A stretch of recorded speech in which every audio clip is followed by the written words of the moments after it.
Yeah, I think one of the most important things is the grip is you have to feel comfortable with your grip, but as long as you're doing the basics right, you haven't got the ball too far in your palm like that, which you know, if you have got it too close and too far in there, it's just about hard to get the ball to actually spin the ball. You need to have a bit of a gap in between there so you can actually get the leverage to actually spin the ball. So that's important. Grip is something, the actual pressure of your grip is something that you have to feel comfortable with. What I do, which not necessarily mean it's right, but it just suits me. That's one of the very important point. You must do what suits yourself, but as long as you're doing the basics right.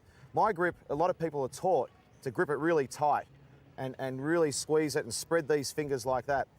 The reason I don't like that, first of all, is if you've got it tight and tense, you're tense when you come to the wicket.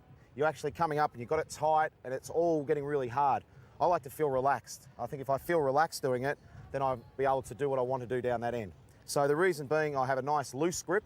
My fingers are probably a bit too close together, but that works for me. And they're very loose. It's 2 fingers down, 2 fingers up, and the ball just slots in there like that, and the thumb just rests there.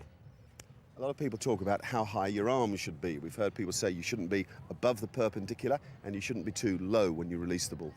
Yeah, I think somewhere that you've got too high and you've got too low. I think somewhere in between there is about where mine sometimes gets a little bit too low, but most of the time it's around that sort of area. I'm not sure what sort of degrees that is, but that I think enables me to get maximum spin from my deliveries, and also my variations.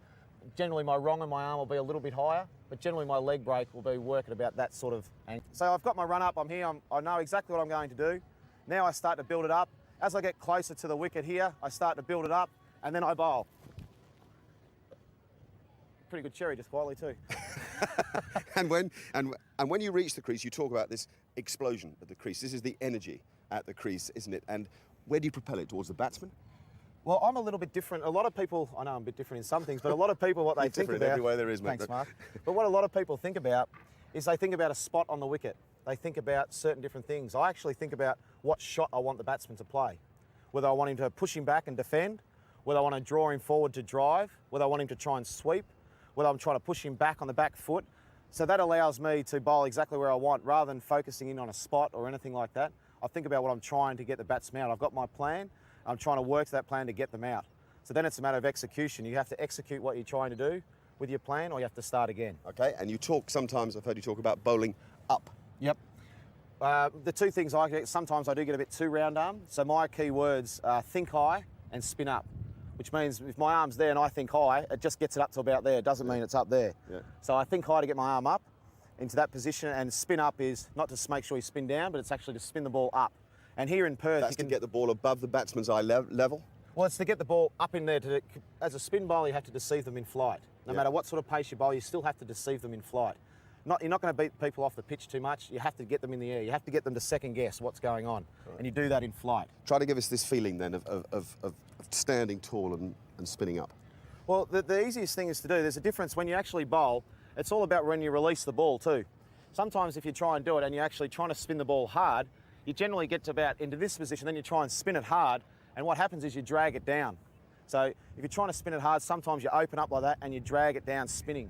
So you actually want to spin up, for me, means I get myself in that position and I spin the ball up like that.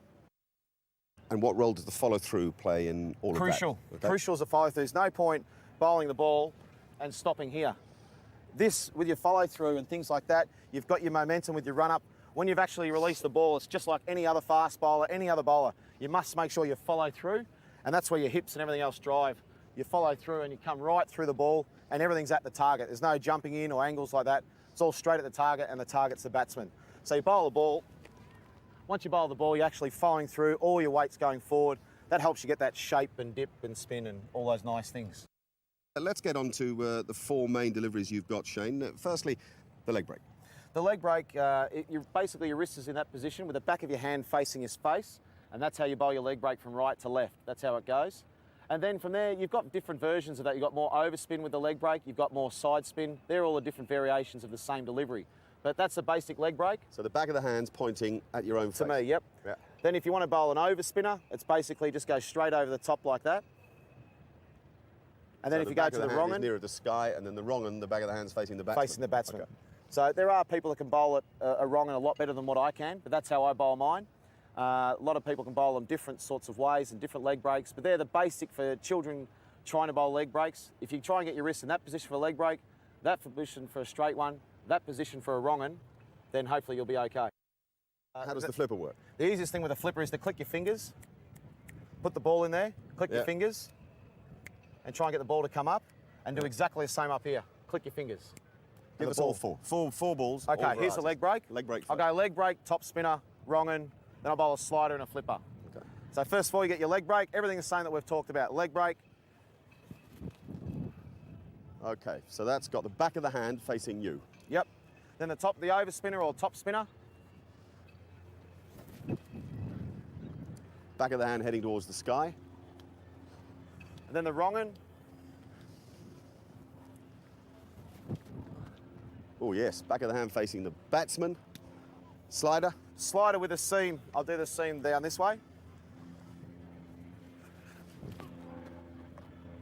You're in good mix. Sliding out the side of the hand. And then the flipper to lastly, finish the with, flipper. which is a great delivery to bowl when it comes out well. Okay, great to watch those. And just to finish, some thoughts for youngsters, because, gee, you guys get smacked over the boundary ropes too often for kids to stick with the art sometimes. A couple of basic things I need. First of all, you need to be best friends just about with a captain, because they're the ones going to try and keep you on. You need to have a lot of love from everybody, because it's hard and it can be embarrassing sometimes. And also, you've got to have a bit of courage. No matter what's actually happening, you've got to be able to throw it up, and getting hit for six sometimes can be fun. You don't mightn't like it, but no matter how far it goes, you get a chance to bowl the next ball, whether it's a different ball or whatever, you get a chance to bowl it again. So for the dads watching, just make sure you give them lots of encouragement and try and spin the ball.